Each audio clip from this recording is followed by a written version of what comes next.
ये न भूले कि 9 मई को क्या हुआ था। ये एक बहाना था, असल लंदन प्लान था।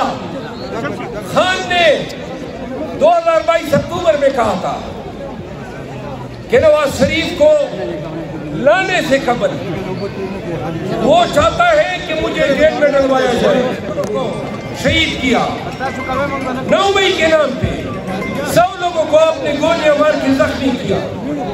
जैसे वायसराय हिंद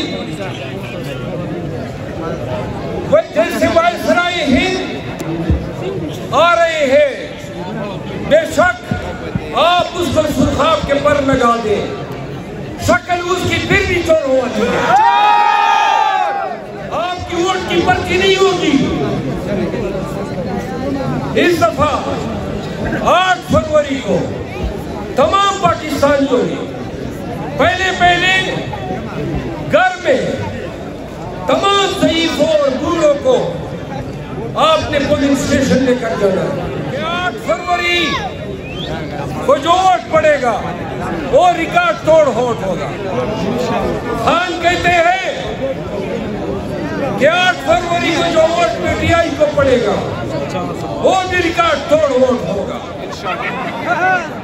और ये गूंज आपके इलाके के रेसलर वलीबाग को भी पहुंचनी चाहिए।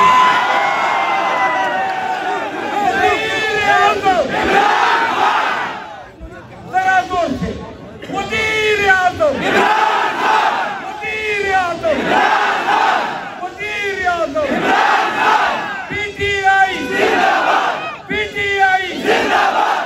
हर पख्तून है, कहता हर पख्तून है,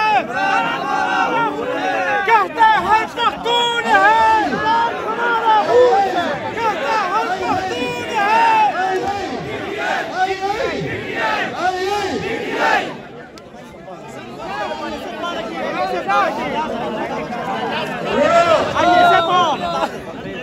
पाकिस्तान तहरीक इंसाफ राय फोरम, आईएसएफ के अलावा पाकिस्तान ट्रेडर्स तहरीक इंसाफ का ट्रेडर्स विंग, यूथ विंग और जितने भी डेली तंजीमें हैं, आप सबकी कुर्बानियां रायगा नहीं जाएगी। आपने मुजाहिमत की, हकूक की, आजादी की एक फकीर मिसाल लड़ाई लड़ी है। आप याद रखिए 9 मई के ताने देने वाले ये न भूले कि 9 मई को क्या हुआ था।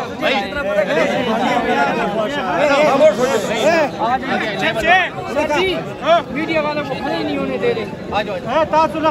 9 मई को आपने पाकिस्तान के मकबूल तरीन लीडर इमरान खान को आपने कॉलर से घसीटा था, आपने उनको कुर्सी से गिराया था। 9 मई के नाम पे आपने पाकिस्तान तहरीक नहीं आना। यार थोड़ा खामोश हो जाए यार, खुदा की।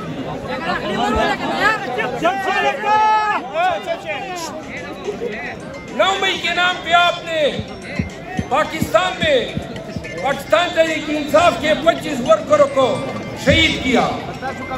9 मई के नाम पे 100 लोगों को आपने गोलियां मार के जख्मी किया।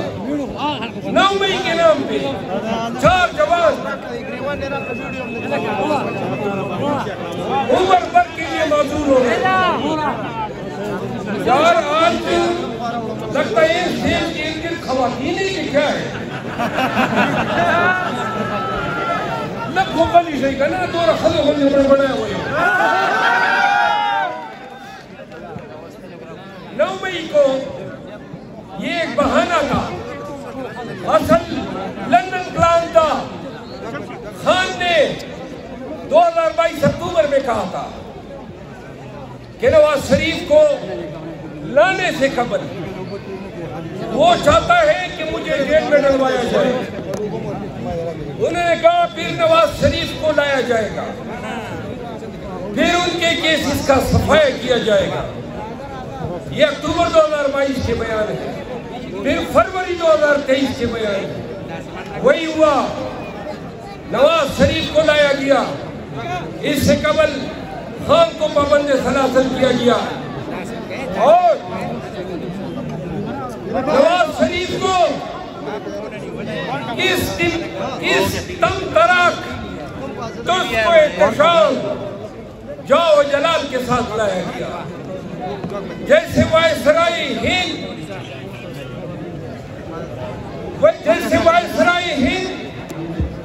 आ रहे हैं, बेशक आप उसको सुरखाब के पर लगा दें, शक्ल उसकी फिर भी चोर होना चाहिए। पाकिस्तानियों ने, नवाज शरीफ ने जाके बलूचिस्तान में अपने लिए बाप को ढूंढ लिया, MQM से एहतियात किया, JUI के साथ एहतियात किया। ये तमाम गमाशे, ये वो लोग हैं जिन्होंने 76 साल तक पाकिस्तानियों पे हुक्मरानी की है। ये वो ताकतें हैं जो पाकिस्तानियों को असल आजादी से महरूम रखना चाहती है। तो लिहाजा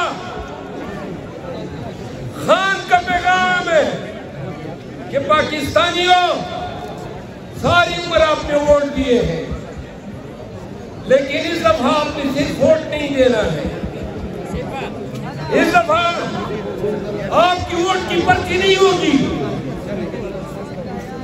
इस दफा 8 फरवरी को तमाम पाकिस्तानियों ने पहले घर में तमाम ज़ईफ़ों और बूढ़ों को आपने पोलिंग स्टेशन लेकर जाना है।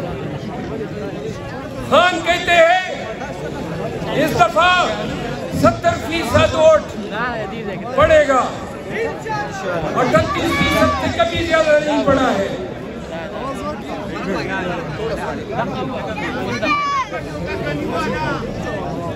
खान कहते हैं कि 8 फरवरी को जो वोट पड़ेगा वो रिकॉर्ड तोड़ वोट होगा। खान कहते हैं कि 8 फरवरी को जो वोट PTI को पड़ेगा वो भी रिकॉर्ड तोड़ वोट होगा इंशाअल्लाह। क्या आप इस शाम के वक्त अल्लाह को हाजिर नाज़िर जानकर इकरार करते हैं कि हमारा लीडर इमरान खान 8 फरवरी को वज़ीर-ए-आज़म बनेगा इंशाअल्लाह? आपके जवाब कोई मुतासर कुछ नहीं है, जरा जुनून में जवाब दो। क्या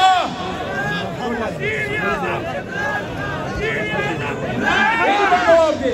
वज़ीर-ए-आज़म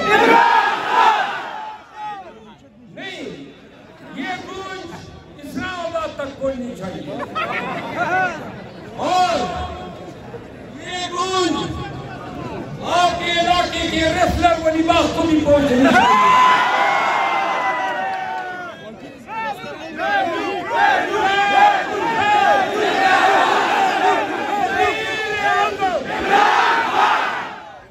जरा जोर से वज़ीर-ए-आज़म